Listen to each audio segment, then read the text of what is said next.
Good morning, everyone. My name is Andris Sprūds. I am Director of Latvian Institute of International Affairs and Professor at Riga University. And today, of course, I have a great pleasure, great delight to welcome all of you in such a large numbers on our discussion on NATO developments, on NATO prospects, on also developments within the region, Baltic Sea region, as I think it is, of course, very relevant for us and it's very timely.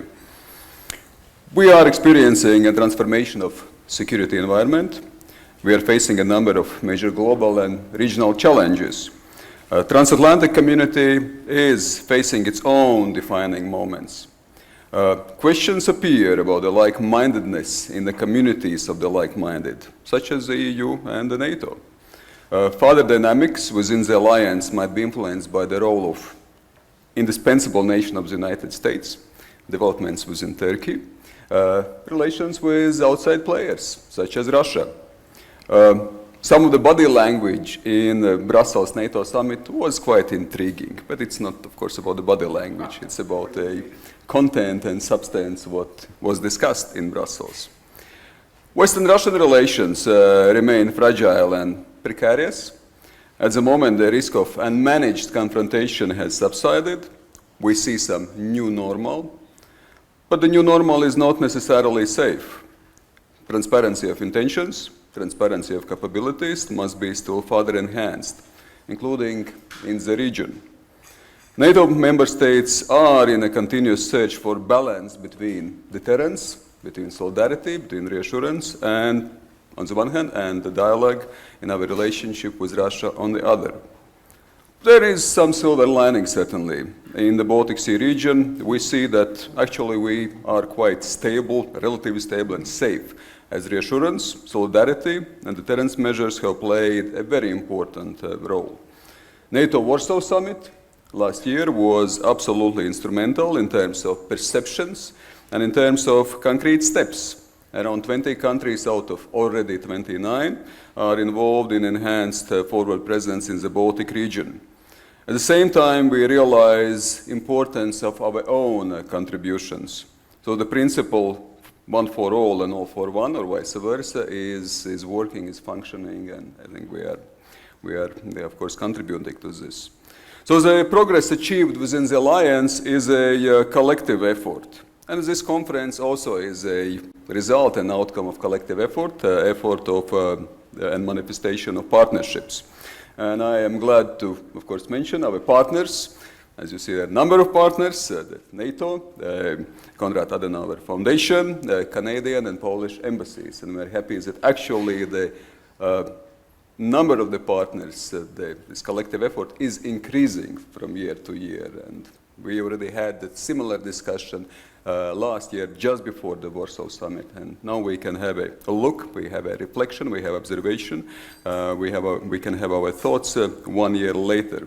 We also highly appreciate our cooperation with Latvian decision makers. I think this interaction between the think tank community, between the public, between society and decision makers is a very important element, instrumental to inform society and to be engaged and to have also the informed decisions, we hope, on other side as well. And today we are very delighted and honored to have Latvian President, Raimonds Vējonis, as a keynote speaker at the opening of the conference. But before I give the floor to President, I am very happy to give the floor also to our partners for short introductory remarks. And with this, I'm stopping my introductory remarks. And please, the floor is for Alain Hausser, the Ambassador of Canada. Please.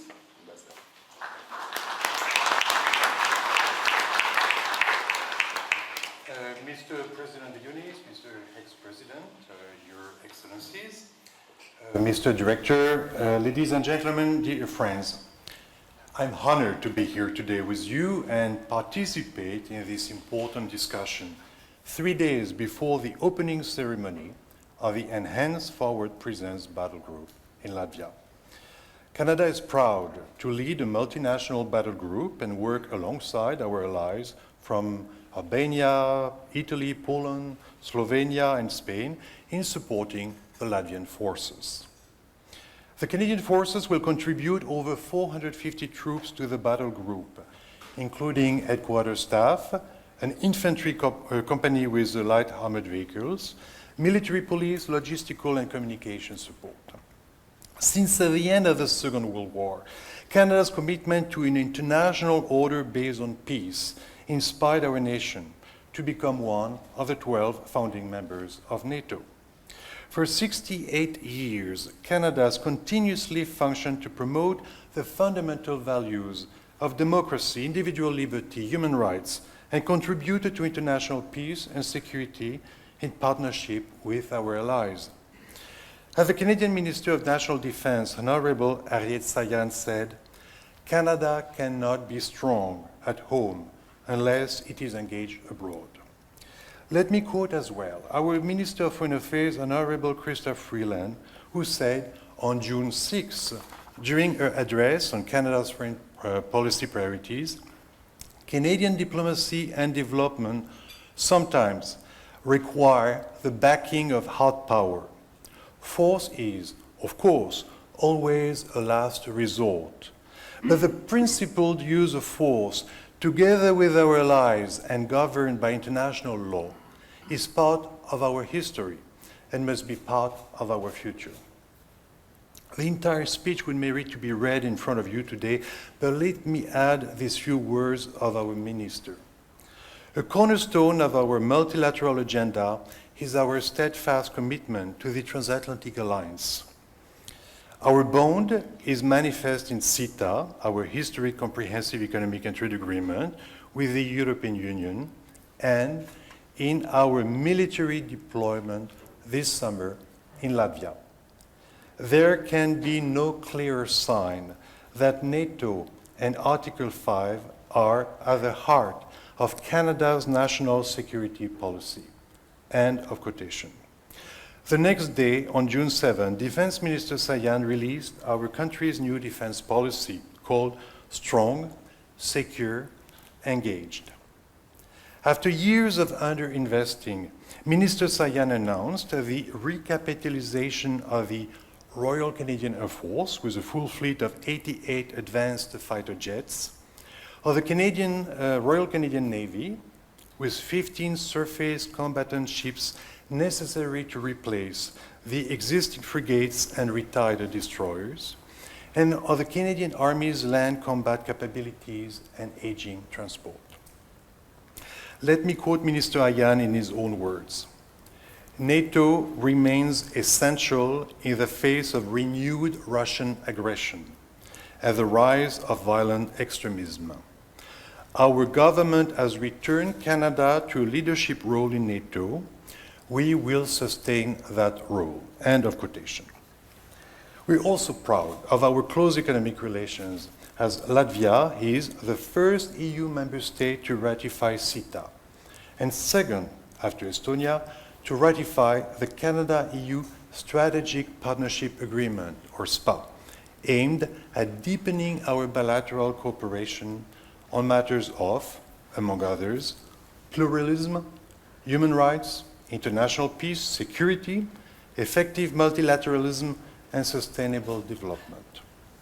Taken together, both agreements take Canada-Latvia relations to a new level of intensified and structured relationship. We, Canada, look forward to working closely with Latvia and our other allies to create a safer and more prosperous world for everyone. I wish you very productive discussions. Thank you.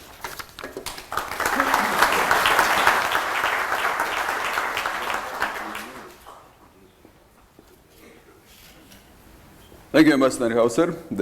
Thank you for kind words, and absolutely, I think there is mutual reciprocity of interest and good relationship. And of course, we highly appreciate also Canadian presence here and being a framework nation and leading the group here in Latvia. But with this, I'm happy to give the floor to Ms. Ewelina Brudnicka, who is in charge of the affairs of Polish Embassy. And of course, we are also very appreciative of Polish presence here in the region and reassurance and part of deterrence efforts. Please.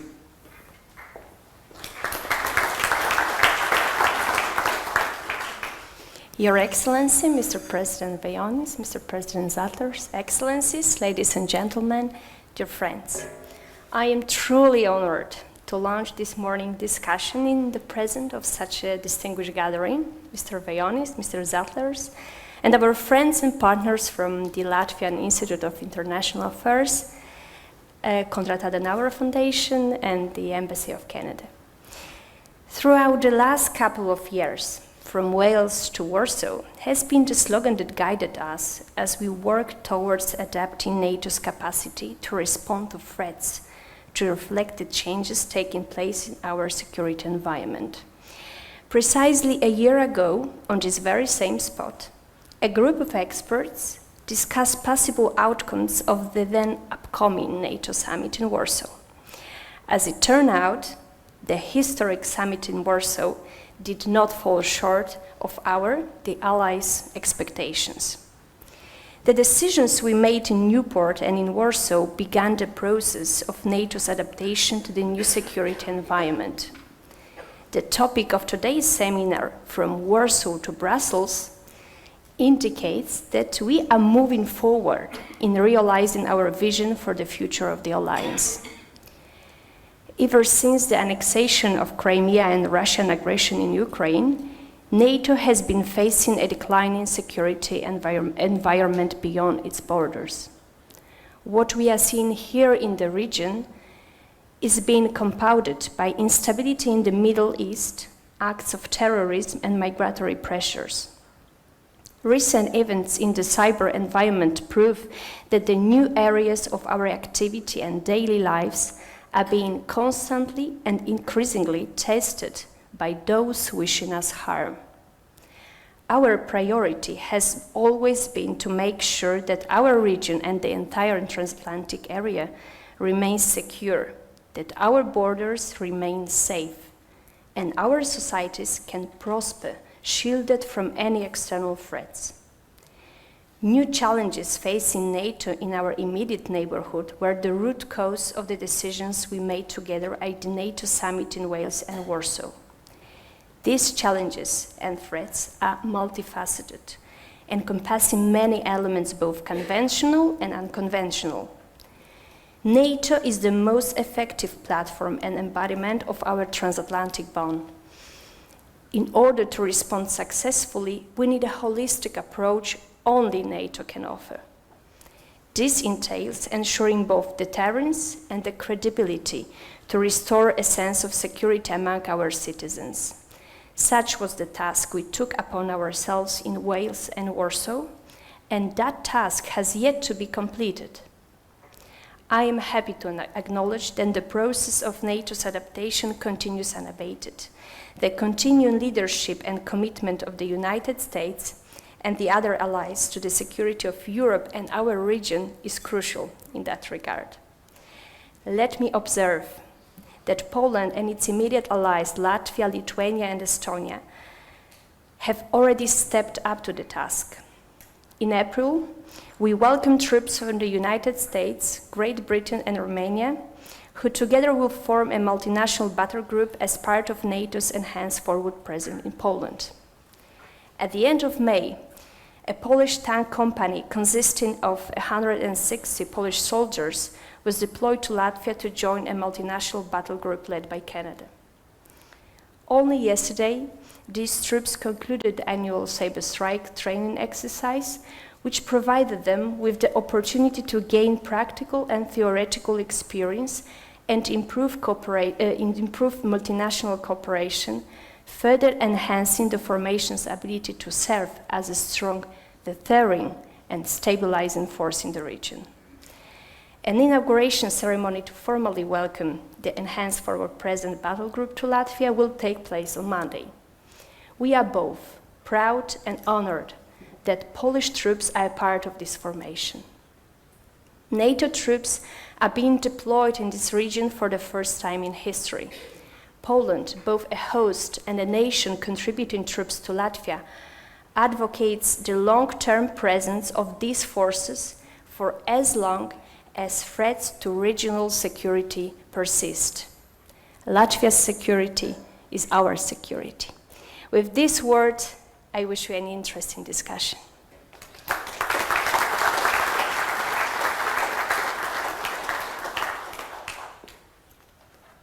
Thank you, Ms. Brudnicka, for your insights. And as you mentioned, the Warsaw Summit, of course, was a very important step in creating more security and promoting security environment here in the Baltic Sea region, also in the Baltic countries. Of course, it was one step, and this is a continuous process. Security and stability is in a permanent making. And of course, Poland, and we appreciate that Poland is a very important part of the process.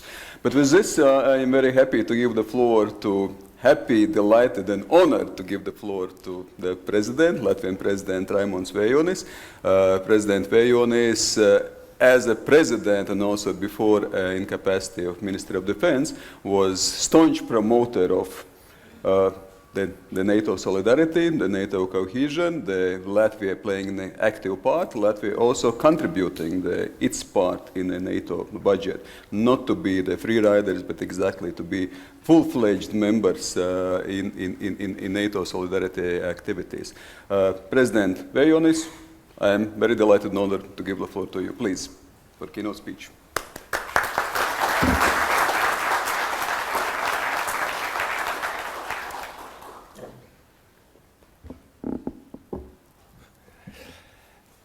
Excellencies, ladies and gentlemen, we certainly live in very complex times.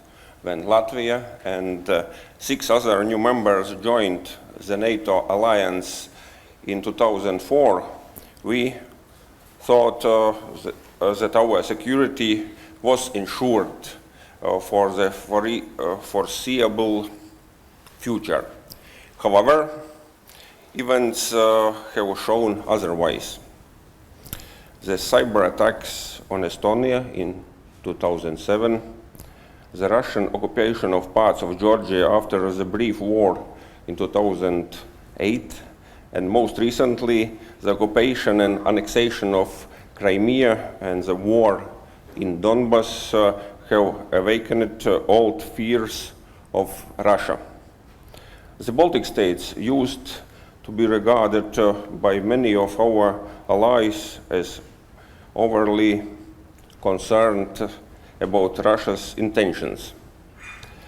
This was done with a smile and a sense of we know better. These smiles have disappeared and a new sense of seriousness gripped the machinery of our old alliance. Why? Because Russia has shown that it is prepared to use force for political objectives. For example, take the Zapad series of exercises where Russia has simulated to what any objective observer is the occupation of the Baltic states, cutting us off from NATO and EU reinforcement. To many observers, NATO has reacted with surprising speed. 11 months ago in Warsaw, the allies agreed on enhanced forward presence, the EFP. On Monday, I will take part in a parade to welcome the Canadian-led battle group to Latvia. This is a major achievement. Even more so, if we see the 23 allies out of 29, welcome Montenegro, have agreed to participate in the 4 battle groups stationed in Poland, Lithuania, Estonia, and Latvia. This is a very convincing tripwire. The presence of our southern allies is especially welcome. Such a degree of solidarity with the Baltic states is truly generous when we consider the very real threats and challenges facing the south and the southeast. The decisions in Brussels for NATO to join the anti-ISIS coalition is important. If we expect solidarity, then we must also offer it as much as possible. That is why Latvia participates in international operations in Afghanistan, in Mali, Iraq, and elsewhere. Our determination to increase European defense spending is equally important. President Trump is not the first US president to ask Europe to help pay for our own defense. His aim was clear: to strengthen NATO. We must all do more. Latvia is ready to do more. Is the EFP a convincing deterrent? Tripwires have worked in the past. The security of West Berlin, surrounded by the group of Soviet forces, Germany, is a good Cold War example. But of course, we don't want to go back to the Cold War. This is where dialogue must come in. Dialogue is important if we are to avoid miscalculations. But dialogue with Russia must not be at the expense of sufficient deterrence and defense. Finally, without dialogue, we will not build a better, secure, and predictable relationship with Russia in the long term. I hope you will have good series of discussions, and I wish you a fruitful conference. And of course, I will meet many of you on Monday, as already was mentioned, when we will have this parade of our enhanced presence forces in Latvia. Thanks.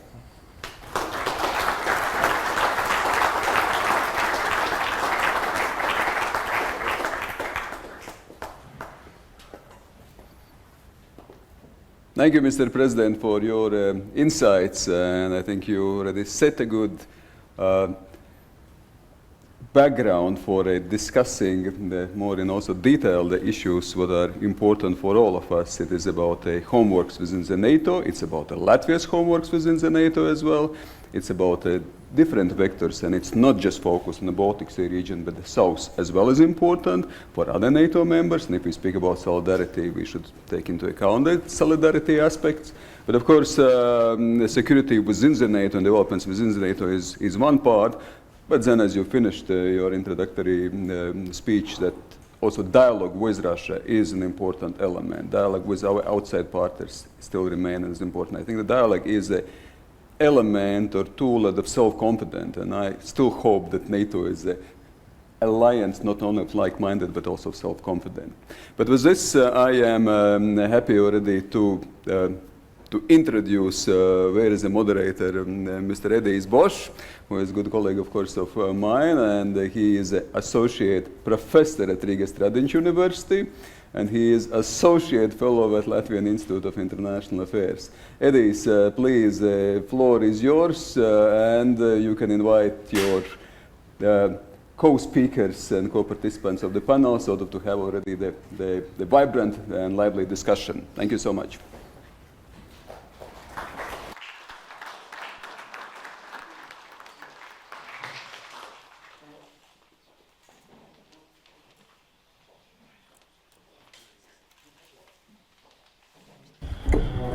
Okay, thank you very much. We have found our seats. Okay, great. Mr. President, Excellencies, ladies and gentlemen, well, previous speakers contextualized our subject matter already. I will just add that, obviously, as the conflict in Ukraine unfolded, NATO returned to the alliance's original purpose of credible deterrence and collective defense. Warsaw Summit decisions are a testimony to that. At the same time, as we all know, the period between the last year's NATO summit and this year's Brussels summit, many things happened in this period in transatlantic affairs, and most importantly, an arguably non-Atlanticist US president taking office, creating a lot of new unknowns about the future of NATO. So let us take stock of where we currently are. Is all the fuss about the future of the transatlantic link just another temporary crisis, or maybe there's no crisis whatsoever? At the same time, what to make of the increasingly loud voices calling for Europe to become more self-sufficient in the area of security and defense? Well, there are also suggestions that NATO should be more engaged in anti-terrorism activities, and perhaps there are some new missions on horizon connected to that. Well, I have good news and bad news for you. The good news is that we have a tremendous panel sitting at this table. The bad news, well, there are actually two pieces of bad news. One is that we don't have a lot of time. The second piece of bad news is that your moderator hasn't slept last night because our little girl was teething. Well, she decided to do that last night and didn't let the parents sleep. So throw something at me if I seem to be passing out. Okay, good. Thank you very much.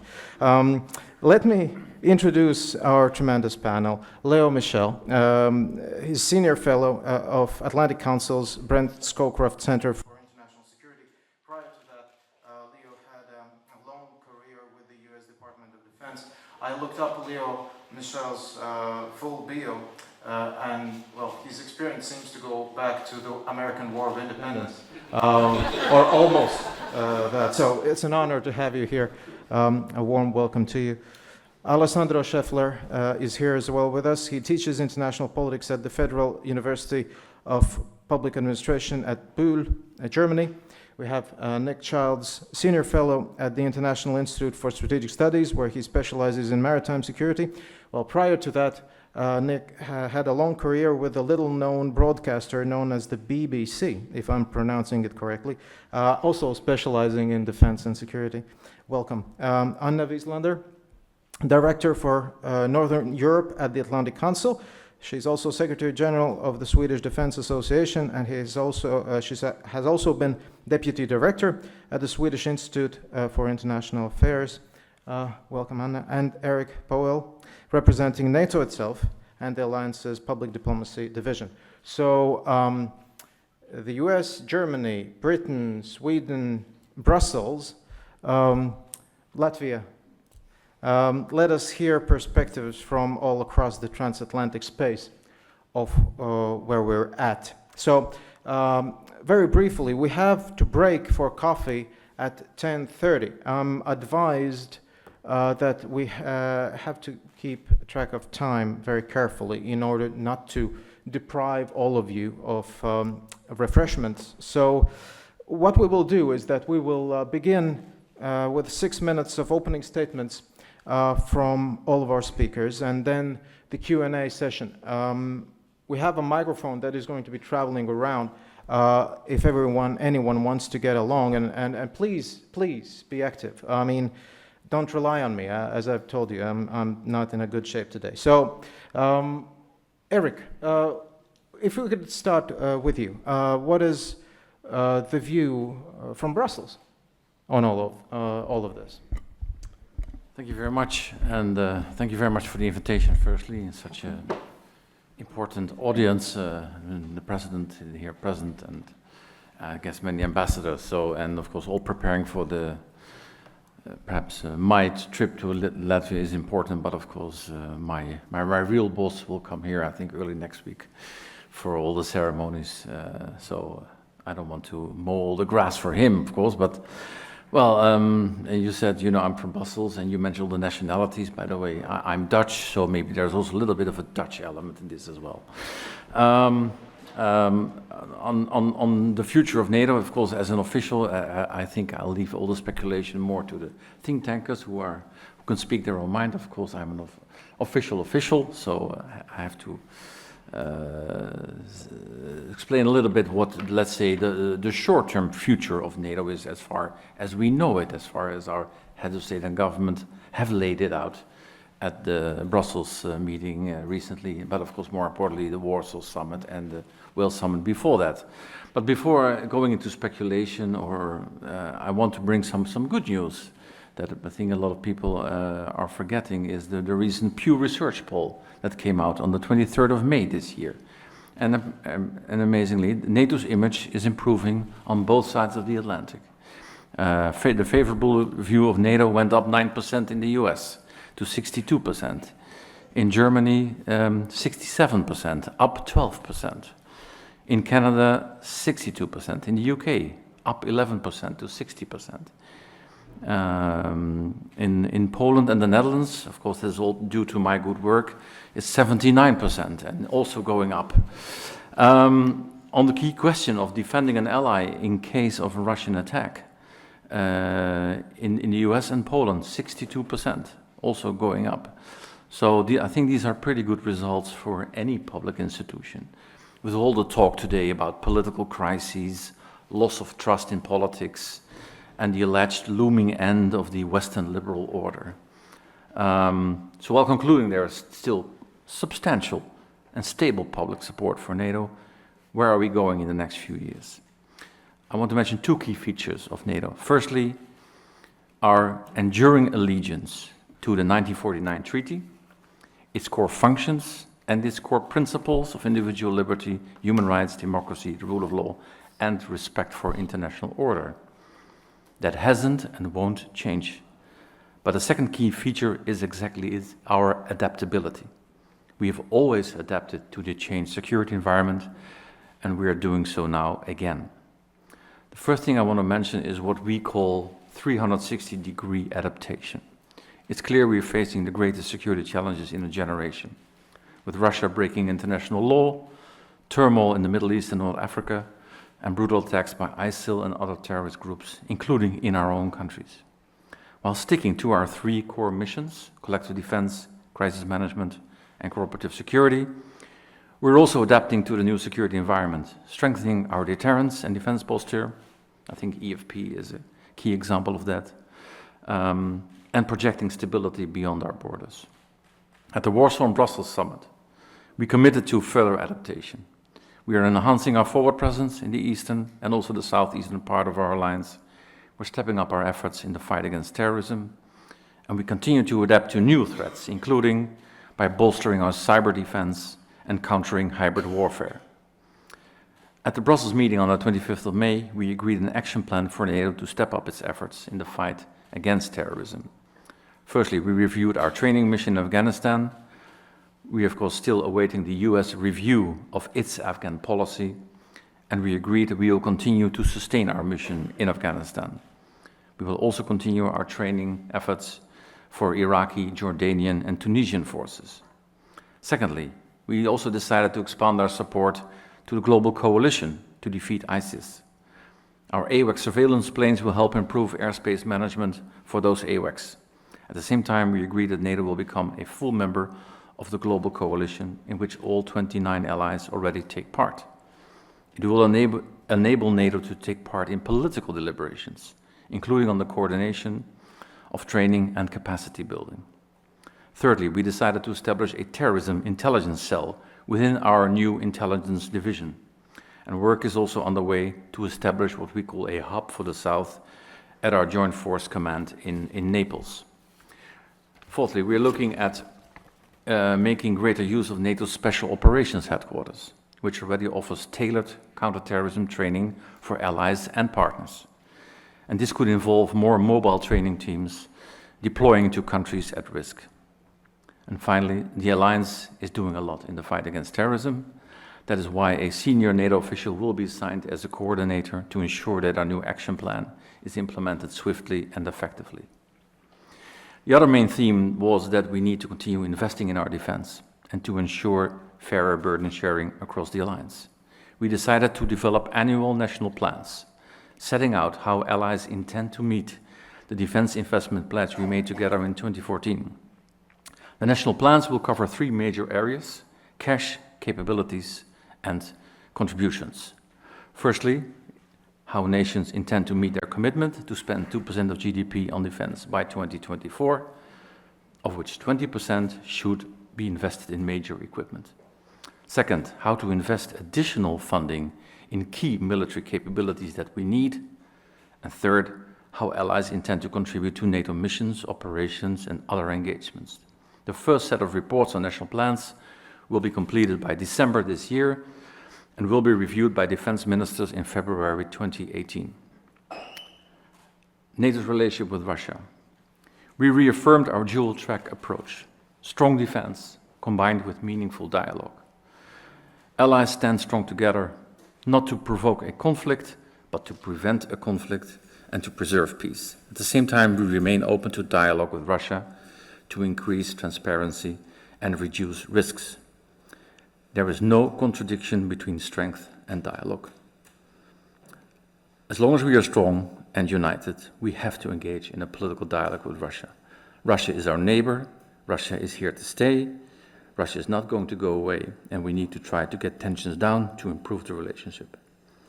On NATO-EU, we enhance our cooperation with the joint declaration in Warsaw, which sets out our ambitions. Our new maritime operation in the central Mediterranean, Sea Guardian, supports the EU's Operation Sophia, with situational awareness and logistic support. In December 2016, we jointly endorsed over 40 proposals to strengthen NATO-EU cooperation in 7 areas: countering hybrid threats, operations, cyber defense, defense capabilities, supporting defense industry, exercises, and training and capacity building for our partners. We support the EU's recent new proposals to strengthen Europe's defense capabilities. 4 points. Closer defense cooperation and increased defense spending can produce stronger European defense capabilities. Secondly, for example, more air-to-air refueling aircraft, more drones, more strategic airlift, and more precision-guided ammunition. Both NATO and the EU would benefit from this. Thirdly, new initiatives in European security affect us all, EU member states and non-EU member states. Therefore, they need to be done in a transparent way. Finally, European security requires that NATO and the EU complement each other and that we avoid duplicating our efforts. But let's be clear when it comes to collective defense, especially of those European nations that are members of NATO. There's no way you can expect that the EU can take over that responsibility. Just to illustrate this, when the UK leaves the European Union, actually around 80% of NATO defense investments will be non-EU. 3 of the 4 battalions we are deploying in the eastern part of the alliance to provide deterrence are led by non-EU allies in Europe, meaning Canada, the US, and UK. Yes, we are autonomous organizations, we need to respect the differences, but collective defense of NATO allies is something which is the core responsibility of NATO. On the US commitment to NATO, first of all, it has been a very consistent message from President Trump and his entire security team meeting with the Secretary General Stoltenberg that the US remains committed to the transatlantic bond and to NATO. And President Trump publicly confirmed his commitment to Article 5 last week in a press conference with Romanian President Iohannis in Washington. We have to remember that NATO is an alliance of 29 democracies that will elect people from different political parties with different political views on many issues. But the strength of NATO is that we have been able again and again to prove that despite these political differences, we agree on the core task of NATO, and that is that we stand together, protect each other, and recognize we are stronger together than alone. 2 world wars and the Cold War have taught us all that stability in Europe is also important for the US and Canada. And we have to also remember that the only time NATO has invoked Article 5 is after an attack on the United States. And hundreds of thousands of European soldiers have fought alongside American soldiers in Afghanistan, where more than 1,000 have lost their lives.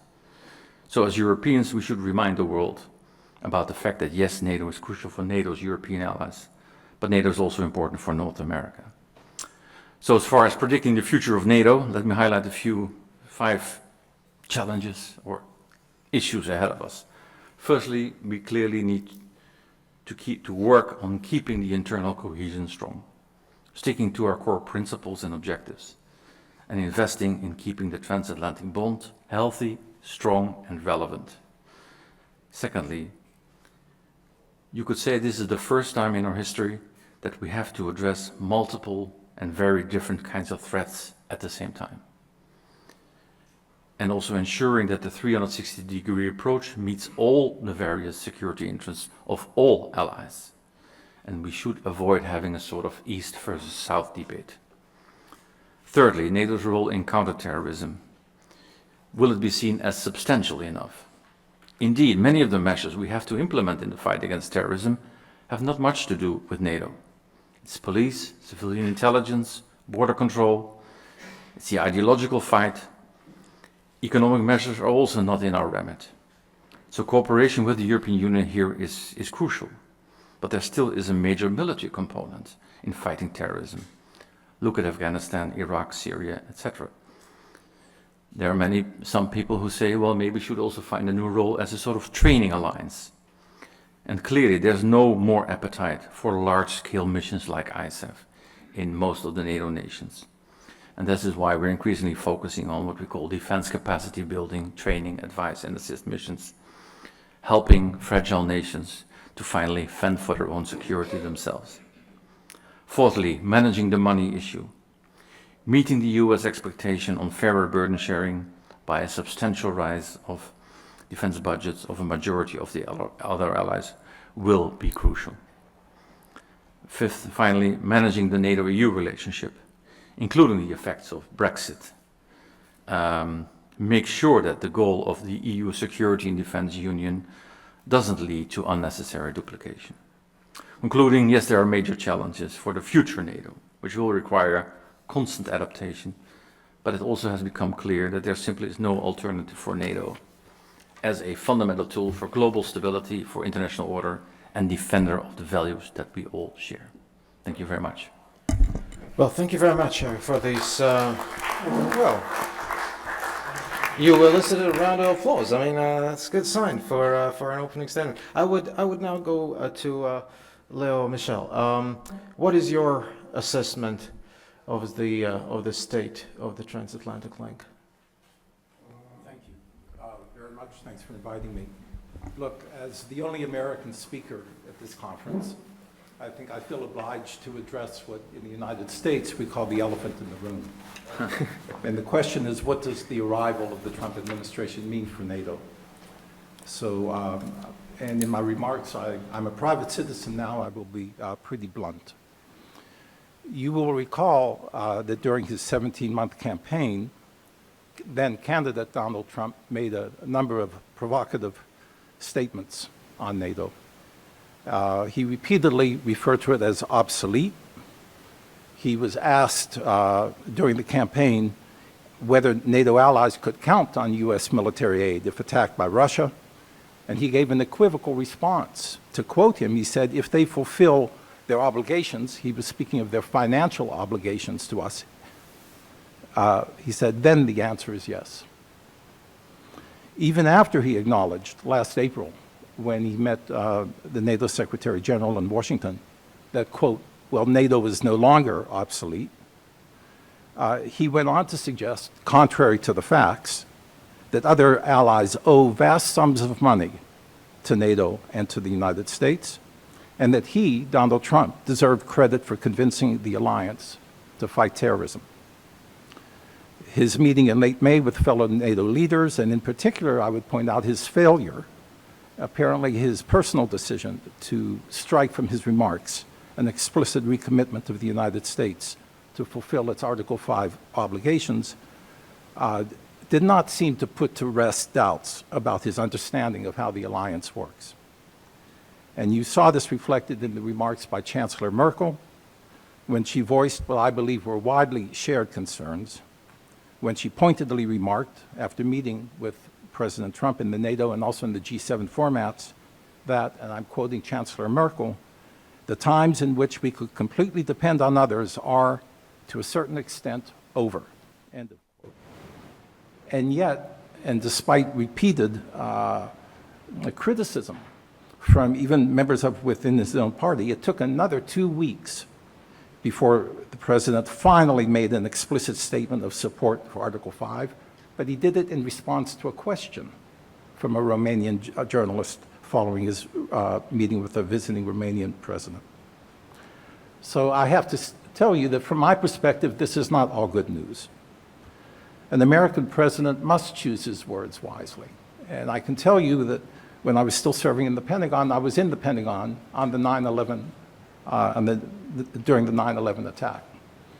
I was the director of NATO policy, and it was amazing and quite comforting to see the rapidity of the response from NATO, led by Europeans and Canadians. It wasn't an American that requested the invocation of Article 5 at the time. And as simply then, outside of my Pentagon duties, as a citizen of Washington, I was able to see, within a relatively short time, NATO AWACS planes flying combat air support mission to help us patrol the skies over Washington and other major cities in the United States. I feel that it might be useful in some circumstances to keep your adversaries guessing, but I think it is very important to be reliable and to be seen as reliable when it comes to your allies. But I do want to point out, in fairness, that there's another side to this story, which is happening on the ground, as we've already heard a bit of it, and in the air in the Baltic region. And I would say that the United States has strengthened deterrence by following through on its commitments, both nationally and within NATO, to augment and to forward position U.S. forces and capabilities in this region. And I know you're going to spend more time there, but just as the American and former DoD person here, I want to point out that this is more really than just a tripwire. You should not overemphasize this word tripwire. The United States does not deploy forces and capabilities in regions with the expectation that we'll simply leave them to die if there's an attack. The forces coming to this region represent an important reinforcement. You're speaking of the deployment of an armored brigade combat team, which includes 3,500 personnel, close to 90 tanks, 144 Bradley fighting vehicles, and more. The deployment of a combat aviation brigade, 10 Chinook helicopters, 50 Blackhawks, 24 Apaches. You're going to be seeing this. I believe you do see them from time to time here in Latvia. 9-month rotations of these brigades now are scheduled into the foreseeable future.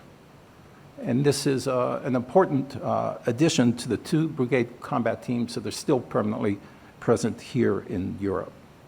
I'll skip over some of the additional details in the interest of time, but I also would point out that the U.S. European Command delivered its first new operational plan for the defense of Europe in over 25 years. Now, plans for all of these steps were essentially set in motion by the previous administration, and you should give President Obama and his administration great credit for this. But their smooth implementation does demonstrate an important continuity in U.S. policy. And it's also important to note that there has been strong, and in this case, fortunately, strong bipartisan support in Congress, which fully funded in 2017 the $3.4 billion for these steps that was requested by the previous administration. And in the new budget proposal by this administration, they've proposed a $1.4 billion increase over that. So this is good news. Let me turn now quickly to some future challenges, and I'm going to limit myself to 3. Some of these, but not all, have been already mentioned. First of all, since the Warsaw Summit, I have seen no evidence that Russia is prepared to substantially change its pattern of assertive and sometimes confrontational behavior. Let's set aside for a moment, if we can, Russian military interventions in Ukraine and Syria. Let's not forget its attempts to influence the presidential elections in the United States and more recently in France. Let us not forget that Russia's deployment of a new ground-launched cruise missile in violation of the 1987 INF Treaty affords Russia greater coverage of European targets from deep in the Russian homeland. And this trend of I would say, threatening behavior was already begun with the deployment of nuclear-capable Iskander shorter-range missile systems in Kaliningrad. Russian officials have not abandoned saber rattling. Last October, the deputy chair of the Duma's Defense Committee said Norway would become, in his words, a, quote, strategic target. Why? By inviting a rotational presence of 300 Marines. And I'm sure you've noticed President Putin's recent and not so subtle threats regarding Sweden and his renewed disinformation campaign against NATO missile defense. We can save the details for the discussion. But your president correctly noted the upcoming large-scale Russian exercise, Zapad 2017. When you add this to the other incidents of Russian air and maritime units operating in provocative ways in this region, I think it's true to say that NATO, as Eric mentioned, is going to need a very judicious but very firm mix of deterrence with the necessary dialogue. The second point, in the wake of Brexit and the current concerns I mentioned expressed by Chancellor Merkel, some European leaders are calling for stepped-up defense cooperation within the EU context. Certain European commentators, not officials, but commentators have gone a bit further, suggesting that some sort of a European nuclear deterrent might be needed to replace what they see as a less than dependable US extended deterrent, which Europeans have enjoyed for over 70 years now. Look, my view is this, and it's very much along the lines of what Eric mentioned. Increased defense cooperation among Europeans is a good thing, including in the EU context, when it generates new capabilities or takes on security tasks that NATO, for whatever reason, won't handle. For example, in parts of Africa. But let's not undermine the real progress that has taken place in NATO-EU relations since the early 2000s, and let's also not undermine the modest but direct and very positive US military authorities links that have been established with the EU. As for talk of creating a European nuclear deterrent, I do not believe this is either realistic or responsible.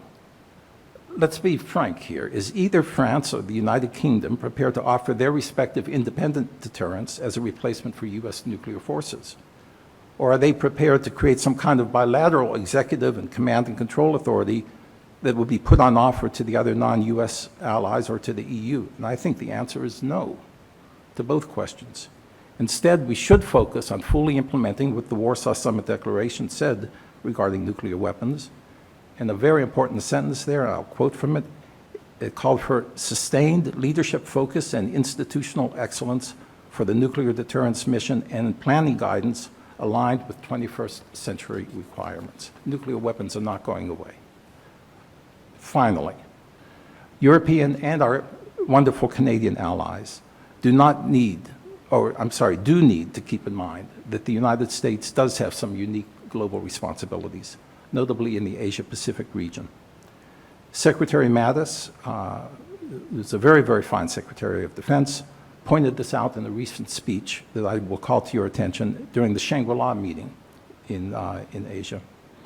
It's important to remember what he said. He said there that coupled with reckless proclamations, the current North Korean program signals a clear intent to acquire nuclear-armed ballistic missiles, including those of intercontinental range. As a matter, this is his words again, as a matter of US national security, the United States regards the threat from North Korea as a clear and present danger. He also pointed out that currently 60% of all US Navy ships, 55% of our Army, and about 2/3 of our Fleet Marine forces are assigned to the US Pacific Command. And soon, 60% of US overseas tactical aviation assets will also be assigned to that theater, to the Asia Pacific. Now, to be very clear, my final comment here, I believe the United States is militarily capable of handling a serious contingency in Russia, a serious contingency in Asia, while maintaining deterrence in Europe. Let me say that again, I'm sorry I stumbled. The United States is militarily capable of handling a serious contingency in Asia while maintaining deterrence in Europe. But our allies and partners in this region cannot be complacent, since we can't be sure how Mr. Putin might reassess the situation if the US were to become embroiled in a military conflict elsewhere. With those, I'd be happy to take your questions during our discussion. Thank you very much.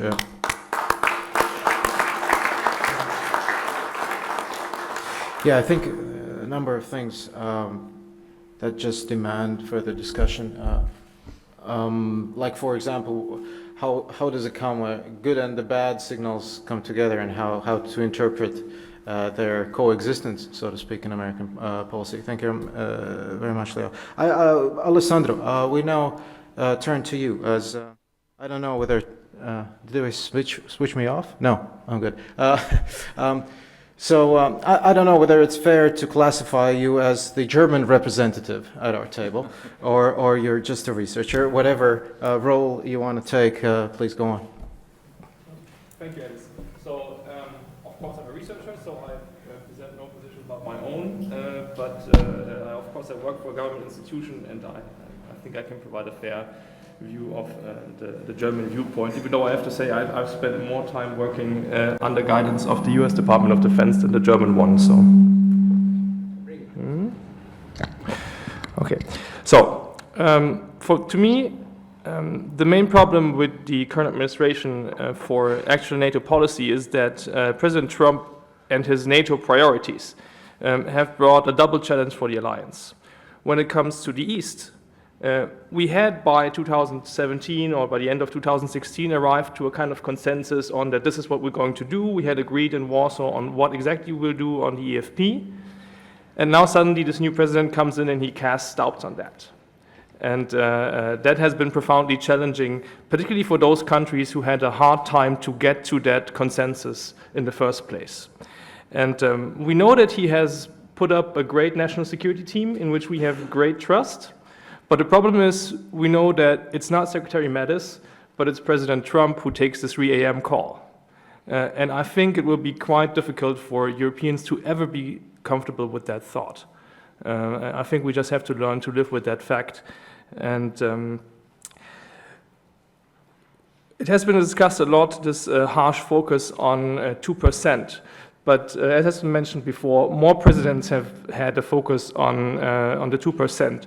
And I think the main problem has been that if there hadn't been this collusion or the suspected collusion with Russia, this sympathy towards Russia, this focus on a transactional approach coupled with that sympathy towards Russia, European allies wouldn't have been that uncomfortable with that. It's this coming together, this focus on this is transactional, you have to pay more, and actually I also have kind of a sympathy for who we perceive to be quite an antagonistic player in the European field. So that has been the problem in the East. In the South, it has been the other way around, particularly in the field of counterterrorism. Trump's expectation of greater NATO involvement has been greatly troubling for a couple of allies. I mean, since 2011, but even before, and particularly since 2014, the alliance has been struggling tremendously to define a common approach to the South and what exactly NATO's role should be among all the different players that are involved in the region. And consensus, the search for consensus has remained quite elusive. It has been mentioned a couple of initiatives, also the defense and security related capacity building initiative, but it was never easy to find a role. Now, President Trump's push to move NATO from a partnering role to a more kinetic role, or to a possibly more kinetic role, is something that, particularly by my country, but also, for example, by France, or for a different reason, is seen as deeply troubling. So I don't think this has generated a lot of consensus, and I see coming to a common understanding of what NATO's role in the South should be. If it's to be anything more than providing a little bit of assistance or capacity building. I see that as a great challenge for consensus. And it's also very difficult because it's not just difficult between the United States and Europe, but also within Europe, there's little consensus on what we do in the South. And in NATO, we also have Turkey. So that the complexity of different positions on what we should do in the South inside the alliance is just really huge. And you only need to look at the differences, for example, between Italy and France with regard to Libya to understand that stancing out a common position will be very, very difficult. So it's fair to say that in the NATO field it has been hard for Europeans to adapt to the administration. And this adds to frustration in many other fields. You mentioned the comments by Chancellor Merkel when she came back from Brussels and Taormina, even though I would say I think it was more the frustration from Taormina than the frustrations from Brussels. Particularly the climate issue is, for German domestic political reasons, a very big issue that probably outweighs in public perception the NATO problems. So this comment that we cannot completely depend on others anymore has been heralded by many as maybe the beginning of a new era or as a European awakening. And I want to go a little bit on how I see that aspect of European self-sufficiency in the field of defense. First of all, in the moment when we speak about European self-sufficiency, as Eric has pointed out, we're already getting into that, what is completely unrealistic. If we think about a realistic European level of ambition, today, and maybe in 10 years, even if we invest invest a lot in our capabilities, we cannot come to a serious position on collective defense against a technologically advanced adversary like Russia, and particularly not against a nuclear adversary such as Russia. It has been mentioned, how should a European nuclear defense actually look like? The UK will be outside the European Union, so that leaves just France. And so out of all the countries, France to develop a common nuclear approach for Europe is quite unrealistic. But I think it would also hold for the conventional realm, where Europeans would have a very hard time, even in 10 years, if everything goes well, to mount an independent response to a Russian attack. So we have to come to we have to admit that if we want to mount a proper collective defense, we will remain fundamentally dependent on the United States, and we have to find ways of dealing with that. And I think trying to accept that and dealing with that in times when it might get serious is what has been so troubling for many of the European countries, particularly the stronger ones, for whom dependence on the United States is always something that is also domestically charged. Now, if you accept that a response to the Russian challenge can only be mounted by the United States or by Europe in cooperation with Canada and the United States, it also means that the forum for organizing that defense must be the one where the United States is included, and in future also the United Kingdom and Canada. It's also clear that the guidance for the planning of the capabilities must also come from that organization. So the challenge for me, I think it's laudable, all the initiatives that are being developed in Brussels now on how the EU can provide for greater defense investment, how the EU can drive capability development in Europe. The challenge will be in aligning the two organizations in a way that we still have an overall plan what our capabilities are to be, and this plan must come from NATO, because that's where we organize our collective defense. And then we can look at the defense development, because if we are honest, the NATO defense policy planning process has not always produced the greatest results for the fault of the member states. You know, it's not an organizational fault. What does this leave for European self-sufficiency and for the European Union? Well, apart from defense planning role, it leaves us mainly with a role in what in NATO jargon we would call either crisis management or cooperative security. And there I think it will be very challenging to make sure that we don't get into a competition between NATO and EU, because actually, given that that NATO is not going to do, or that we don't think NATO is going to do any larger, more intensive crisis management operation, we will both move in the field of lower-end crisis management and of cooperative security. So to get to a point where we can find a good coexistence between the both organizations will be a challenge. And I think that point is also what will be the main challenge for NATO in the future. I think we will sort this whole 2% issue out in some way. Now there are the action plans, And I think in 10 years, we will be much further on that. The biggest challenge for me will be to find a good NATO approach to the south. Because we must remember that collective defense is a mission which is very good for the members in the east. But our southern members, they don't have a collective defense threat. They have a security threat, but a security threat to which high developed forces are not always the best and most direct answer. And so finding a role for NATO, how it can be also the key contributor to those countries' security, will be the main challenge if we want to keep solidarity and cohesion among all of the allies. And in that field, some positions has been stand out, capability, defense capacity building, and also the intelligence hub in Naples has been mentioned, but I think it's not enough. And it will be very difficult to find a role which will be big enough to make sure that these countries still see NATO as the main contributor to their defense and security, rather than one of the contributors. Thank you. Alessandro, thank you very much. Thank you. Nick, I think, I don't know whether it will be focus of your remarks, but I mean, Brexit is on everyone's mind these days, and how will that process affect defense and security relationships within NATO as well? Please. Thank you. Yes, I think I felt I probably would have to mention it, but maybe not central to my remarks. Yes, I'm the UK representative here on the panel in a personal capacity, but the International Institute for Strategic Studies, although headquartered in London, does see itself as having, as the clue is in the name, a very international perspective.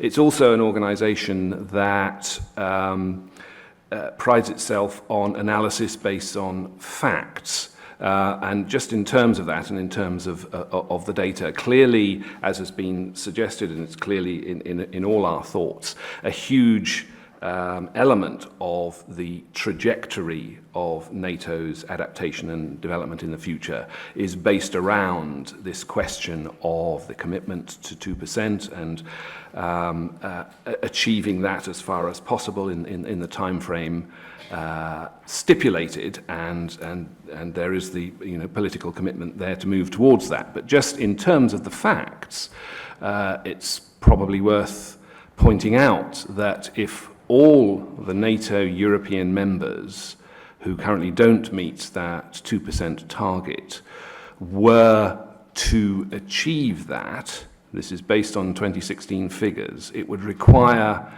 overall an increase of more than 40% in total defense spending by NATO Europe, which is, by our calculation, in US dollar terms, $93.4 billion. On top of the 230 billion already being provided.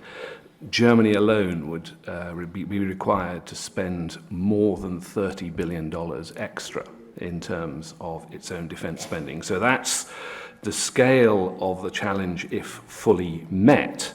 And clearly the fact that in various ways this is being propelled now, including by President Trump, clearly not the first US president or US official to do it, but to have done it on terms I think we're already all agreeing are different from what they have been in the past, and those very terms provide negative elements to the whole equation. So it's important, it's an important commitment, it's an important thing to focus on, but it's also potentially something that can skew the trajectory to some extent, and clearly can skew some of the priorities and some of the focus. And certainly in the Institute, we are concerned that the requirement to show us the money, as it were, can potentially get in the way of what is the key element to all this, which has been raised already, which is what this will mean in terms of capability. It is show us the capability that will make the difference in terms of the credibility of defence and deterrence going forward. And in that context, the 20% commitment to defence investment and equipment investment is, to our point of view, in many ways the more critical going forward. In that context, and in the context of the challenge, I think the expectation is that there will be movement in that direction, but there is also, it must be the understanding that resources will continue to be constrained in the future against a background in which, as has been said, NATO faces almost unprecedentedly a range of simultaneous commitments. The return to a potential state-on-state confrontation against the background also of an enduring, people hoped it would go away, an enduring and evolving threat from non-state actors, specifically to do with the Islamic State. So yes, NATO has adapted in the past, but it is an adaptation challenge now which is of a different order, not least because time is of the essence. And in that context, and forgive me, these are some themes that have already been raised by the speakers who've gone so far. In that context, one of the key elements going forward must surely be not what NATO must do in addition, but what NATO must consider not doing. And the issue of the move towards a greater counter-terrorism role has been raised already. Mr. President, you made the point that in the context of the 360-degree threat spectrum and different perspectives and priorities among different member states, there has to be a sense of give and take in terms of solidarity. If you want solidarity, you also have to offer solidarity. But there must also surely be a sense in which NATO must be wary of taking on too much. NATO must be clear on where it will add value, and the key that has already been talked about where NATO can cooperate more fully with a developing European Union defence and security outlook is one particular point where there needs to be careful thought going forward.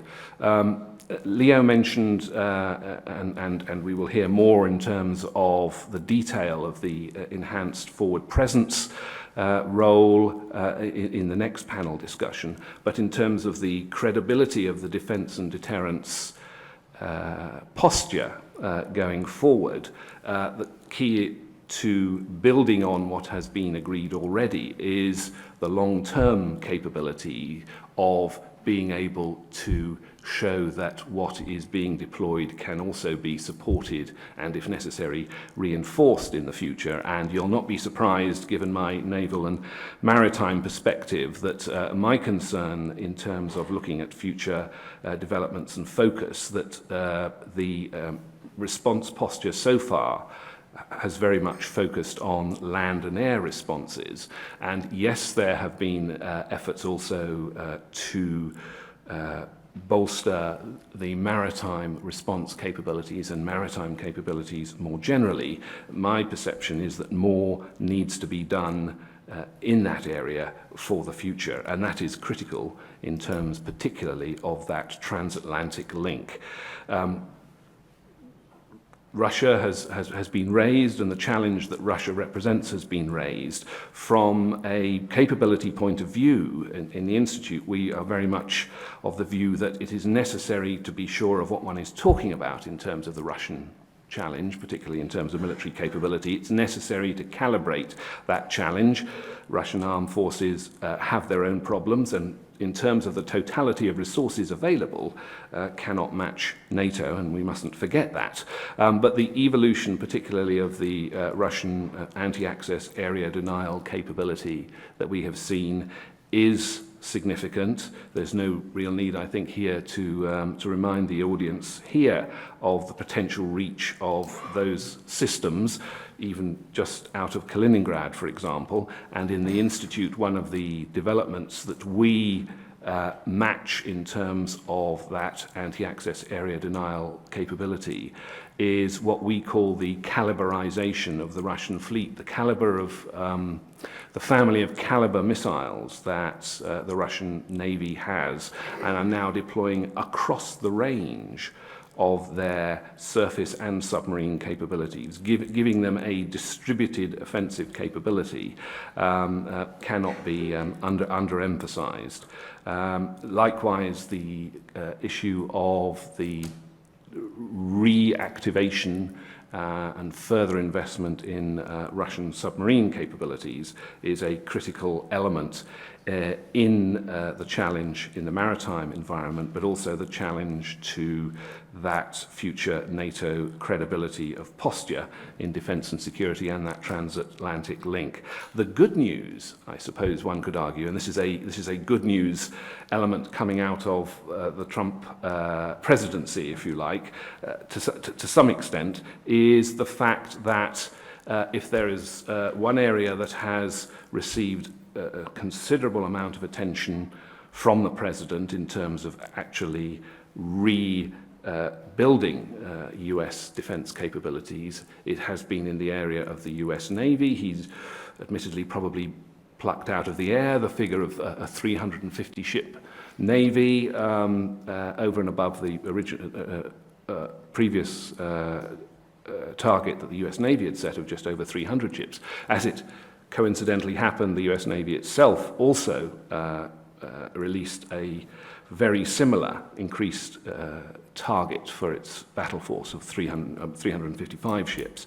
But if there is real traction behind that ambition and it can be delivered over a reasonable period of time, then that is good news in terms of that ability that Leo mentioned of being able to sustain a presence in Europe, as well as the tyranny that there is of enhancing a presence in the Asia-Pacific region. And that will be significant in terms of the nuts and bolts of sustaining a transatlantic commitment in the future.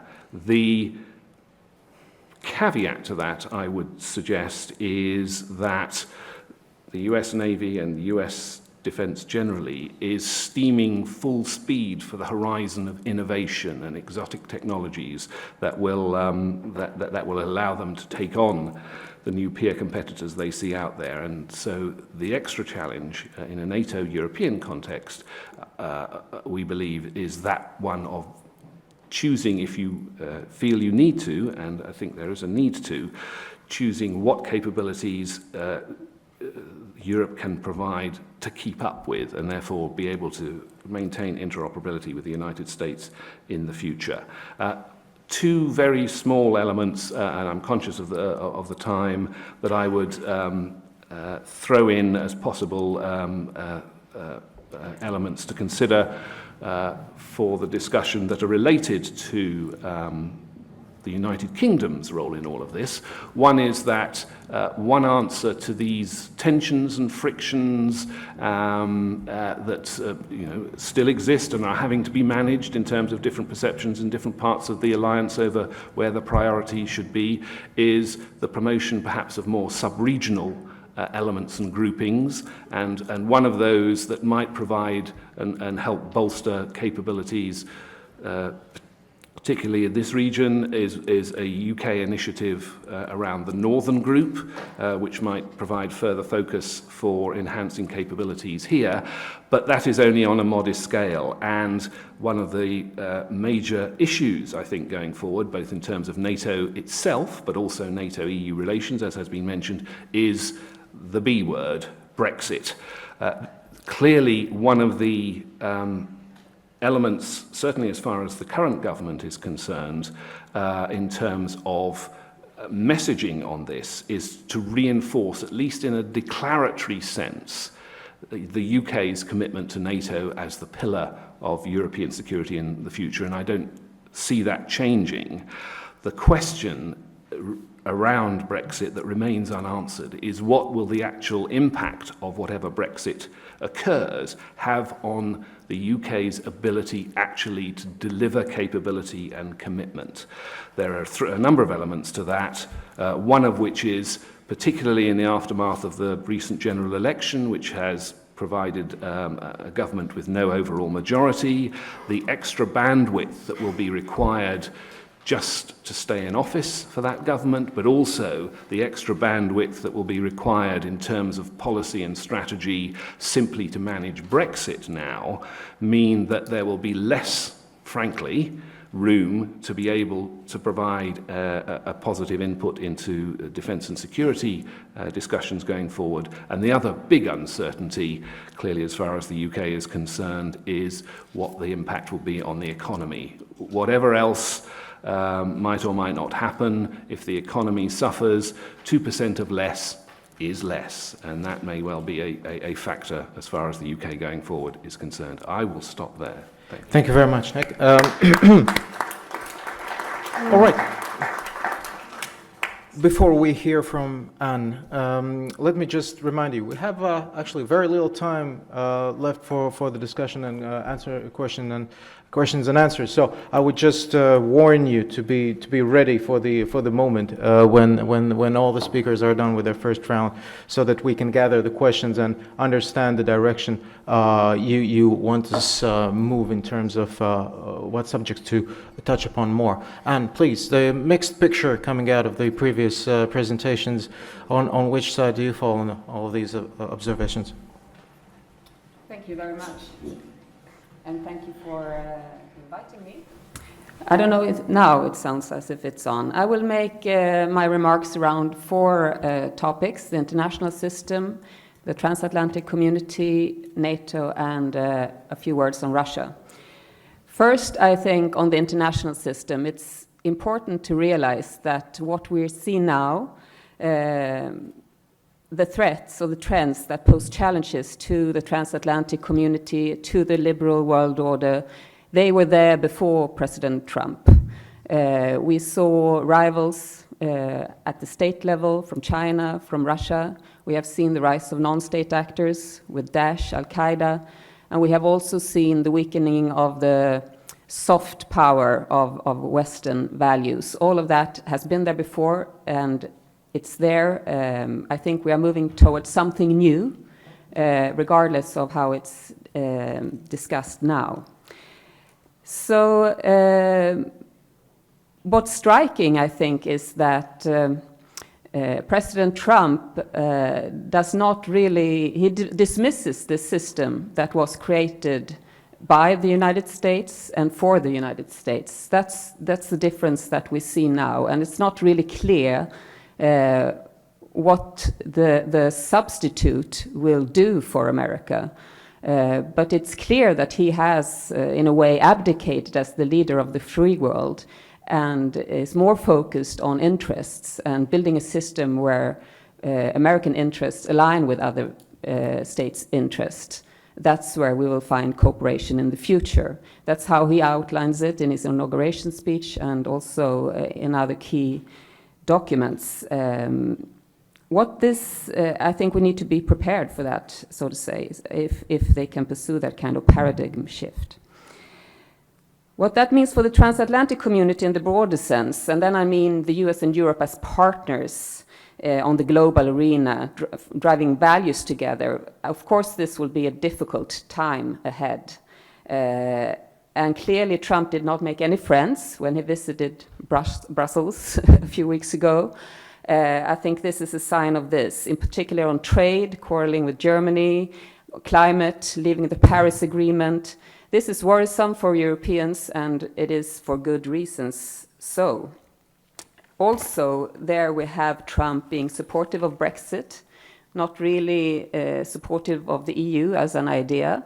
And that is also a clear break with the former US presidents who have always been also pushing for European integration in the transatlantic bargaining. It's not only has been about NATO, it has also been about European unity and European integration.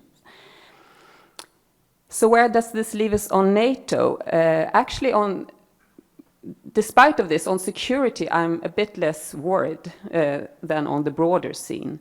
Because I think that on security, Trump likes the alliances in a broad sense, the broad system of global alliances, treaty combining US, because that serves American interests. I don't think he loves NATO in particular, but that system of alliances aligns with what is defined as American interests, though he's playing it very, very tough on defense, and it's not very nice. It's not a lot of comforting situation in this.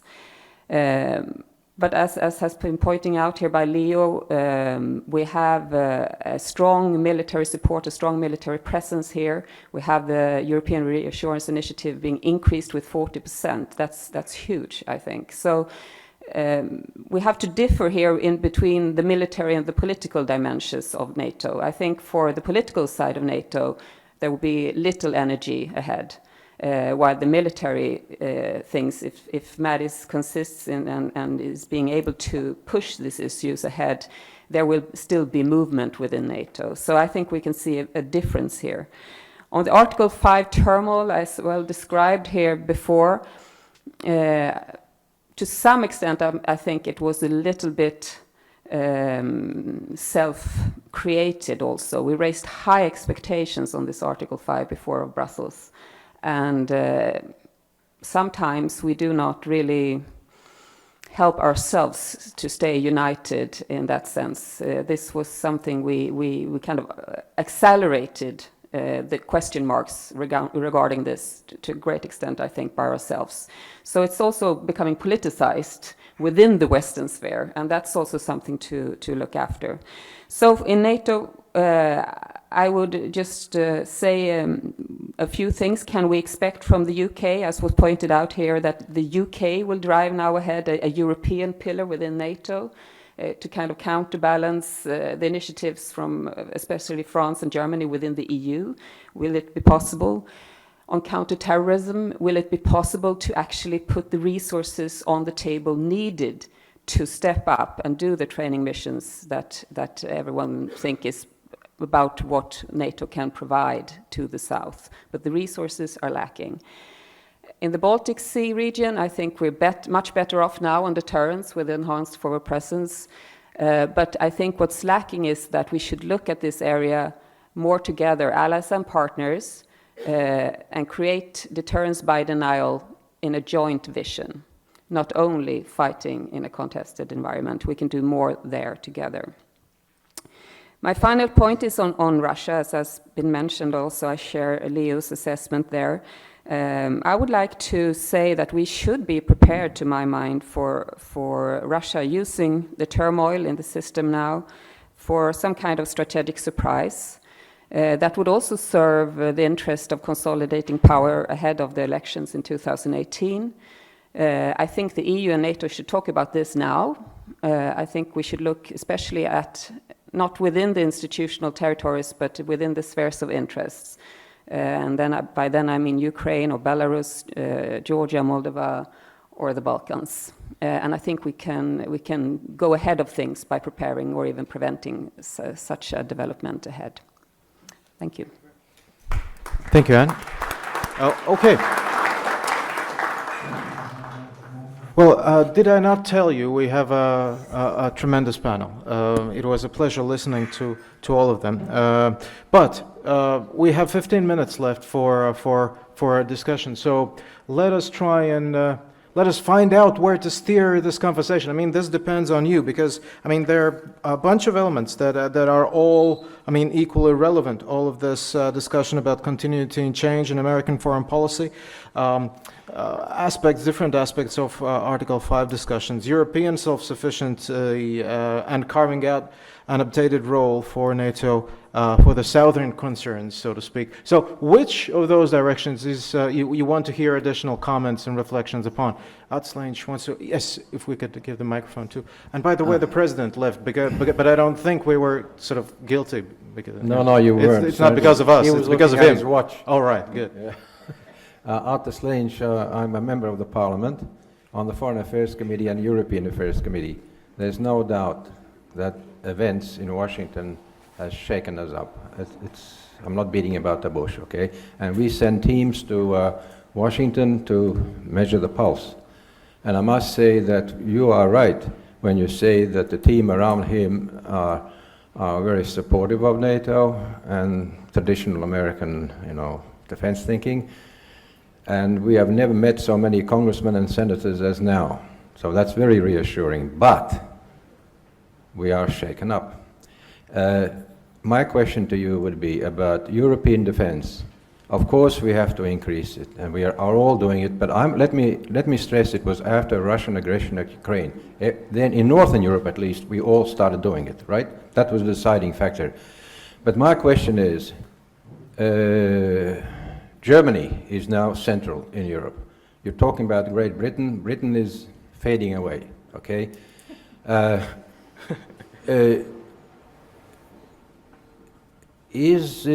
There's no atomic, you cannot, as France is not enough with its strategic and atomic power. What about Germany? I heard that there is discussion in Germany about nuclear capability. Would you agree that this would be a good thing just in case? I'm talking just in case, as a politician, you got to think ahead and say, well, what happens if, So would you support this, and how far has this discussion gone in Germany? I'm addressing this to all the panel. Right. I think this is a very crucial question. Thank you very much. That's it. Thank you very much. Yes, we have additional questions. So what we will do, we will gather as many questions as possible, and then the panel, in their remarks, can address some of them. You did not raise your hand high enough, I suppose. Okay, if you could, yes, please. A quick remark and a question, please. Okay, Albert Zurhanev, Peer Center, Moscow. My question probably to the first speaker, but also anyway, all other speakers can answer. About dialogue. So it was repeatedly said that it's necessary to deter Russia, but we leave some opportunities for dialogue. But what is the scope of this dialogue? What's the matter of this dialogue? Is it only about trust-building measures in the military sphere to avoid some accidental clashes, or it's a deeper dialogue? If it's a deeper dialogue, is it about, for example, Afghanistan? And how do you realize this? That today military are thinking about deter each other in Russia and in NATO headquarters, and tomorrow they are trying to cooperate, for example, on Afghanistan. Or Afghanistan is excluded from this part of dialogue. I have other questions, but... Thank you very much. Additional questions, please. I think we have time for 2 or 3 more to give our panelists an opportunity to address them. Please. Yes, good morning. My name is Andris. I'm Director of Policy Planning for Ministry. I'm very pleased for this panel, and my question is very short. If it's about future of NATO, there will be, of course, many elements or many pieces that will make an impact on the future of NATO. One of them is how NATO will manage relationship with the EU, or how EU will manage relationship with NATO. Just recently, European Commission put forward the policy paper or food for thought, rather, paper on defenses of Europe that comprise an idea of common European defense market. In a way, I think a good idea, a good proposal, but there are, I think, some of question marks still. And I would like to ask Leo and Alessandro, specifically on this issue, do you see any safeguards that Europeans should keep in mind or put in place, putting together this European common defense market in order this idea would serve NATO well? Thanks so much. Thank you. Yes, hands up. Over there, I see one right at the back of the room, please. Okay. Good afternoon. My name is Glenn Anderson, student of Cass Business School. Thanks to all the panel for the speeches. My question is more addressed to Messieurs Michel and Scheffler. How exposed is NATO to a serious internal conflict regarding an economic stance, and taking into account recent United States sanctions imposed on Russia? in gas market and bringing up more the German denunciation of that, and how could that affect in turn a uniform dialogue stance of NATO and also affect the EU-NATO relationship? Thank you. Okay, thank you. We have time for a couple of more? Well, not yet? Okay, good. Really? Good, okay then. Yes, is there? Oh yes, an additional one from here. Okay, good. Right, give more time. Others come up as well. Please, an additional... Thank you for this opportunity to have a second question. Sure. Also it was said several times that increase of military capabilities, which is a sign of transatlantic cooperation and everything. It's deployment of new forces, battle groups, of new elements of missile defense, and so on. Certainly militarization of this region. But what kind of response do you expect from Russia, if Iskanders are not a response to your mind? Thank you. All right, good. Was there an additional question? Yes, I think we go there, and that's the final. Yes, please. Hello, Major Vickers from the NATO Force Integration Unit here in Latvia. All right. NATO is increasing their footprints here in the Baltic states, but in a time of crisis, we will also involve two other countries, Finland and Sweden. So how are we approaching that to give more cooperation also in defense with Finland and Sweden in these times? Oh, thank you very much. A very relevant final remark for our panelists as well. So what we will do, I think, is give an opportunity to all of you to reflect on what you heard, are the concerns of our audience, and that would be also your sort of second and final round of remarks. Who wants to go first? Leo, you want to? Sure, I won't try to answer all of them, but I'll make a few very brief points on three. On Germany and nuclear weapons.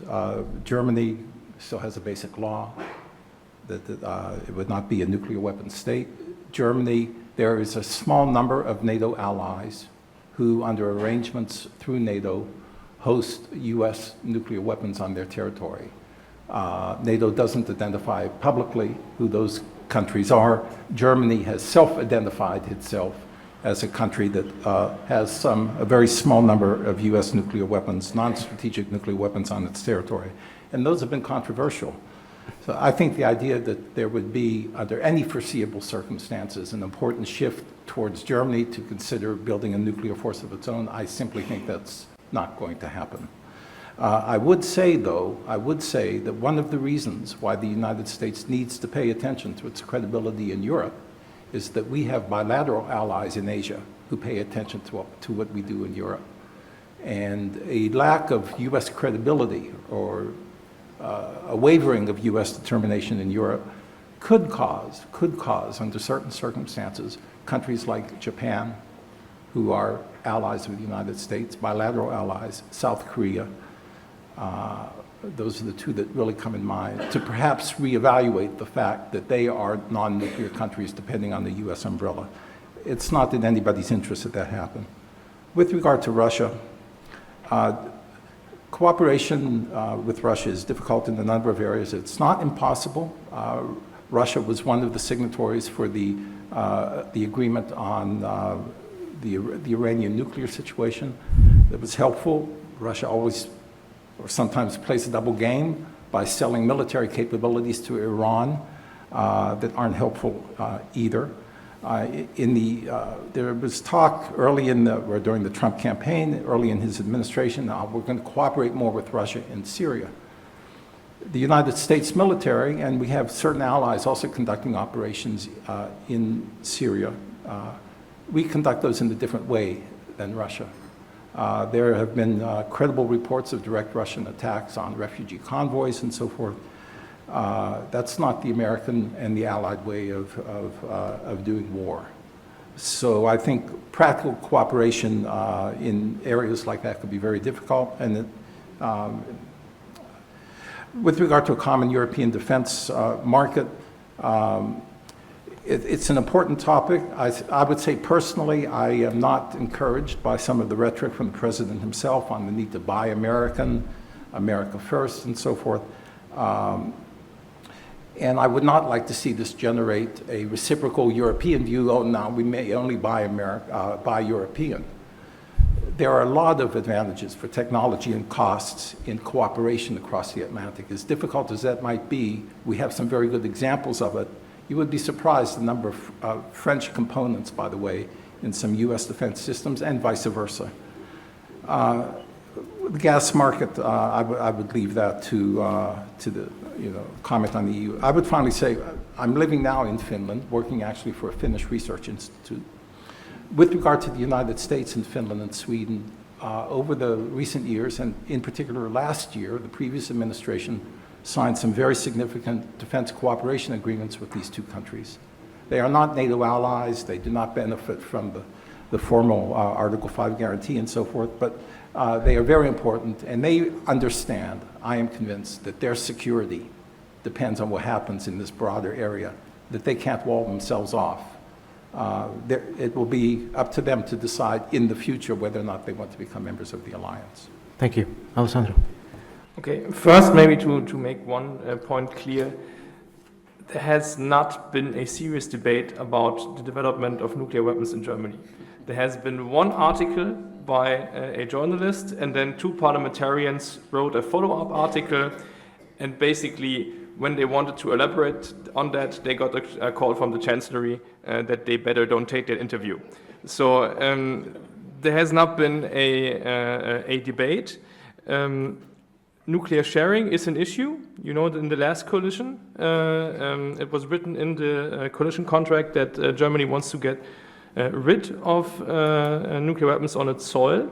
And that coalition is over. I think times have changed, but it will be challenging because the aircraft, the German aircraft that are carrying the dual-capable aircraft, the Tornados, they are about to expire at some point. You know, by now we are buying new spare parts all the time, but they are way past their lifetime. So there will be a decision to make about how to replace them, and that will be a quite politically charged debate. So I don't think the debate will go in the direction, do you develop own weapons, but it will be hard enough to stay in nuclear sharing because this is a highly sensitive topic in Germany. When it comes to the common defense market, well, I think if only for interoperability reasons, it's important that we must figure out a better relationship between the transatlantic defense market and the common defense market, and how they interact and how they work together. And I think attitudes in Germany, inside the German government, are a little bit changing on that, because part of these defense market reforms have always been liberalizations. And Germany is going through an era of increased investment, and we are finding it very difficult because we have liberalized our defense market so much that the government has a very hard time to award contracts, because there's always fights on the contracts and on the next contracts. And so we are finding that maybe a complete liberalization is difficult in the defense realm, because there are particular sensitivities that have to be respected. So that's, I think, an ongoing development that has to be looked at. In the field of the sanctions, well, let me make this very clear. Sanctions are a very important tool of Western policy. But if it becomes too obvious that the sanctions are motivated by industrial interests in member countries, that will undermine the cohesion, and that will lead to an end of common sanctions. So I think the biggest problem with the newly announced sanction package is that it's so obvious that it's not just politically motivated, but economically motivated, and it's completely unsensitive to interests in Europe. That I think the Foreign Ministry, the State Department, has been very smart to say, well, you know, we'll try to work on that and how we figure that out. So let's see how this plays out. But again, you know, sanctions we know they are not completely supported by all the publics in Europe. And if we now go to the direction where these sanctions become obviously economically motivated, that is for the sake of the economies of individual countries, that will completely undermine the support for those sanctions. So it's a very, very careful to be there. Maybe as a last point, with regard to Russia, what should the Russian response be? Well, you know, I don't think Russia needs to mount a response to 4 battalion-sized battle groups. Well, with all the troops that are on the border, if a response is announced, and responses have been announced, it's obvious that it's politically motivated and it has nothing to do with an actual threat that comes from this presence. So it's a political choice whether to mount a response, but it's not a necessary response. Thank you, Alessandro. Well, we have about 45 seconds on all of you. So I'm exaggerating just a bit. Nick, please, your final one. On that basis, I'll just respond slightly against my better judgment, a little bit more on the UK in the context of all of this. And yes, the UK will struggle, as I mentioned myself, but let's not forget the following. The UK is the only European country in the top 5 defence spenders in the world at the moment. It is the second decision-making point in terms of nuclear weapons in Europe, which is significant. Small numbers there may be in terms of the ability to deploy, but the UK has shown a willingness and an ability to deploy at speed, at range, high-quality forces, and it will take a long time for even some others who are investing more in defence to do so.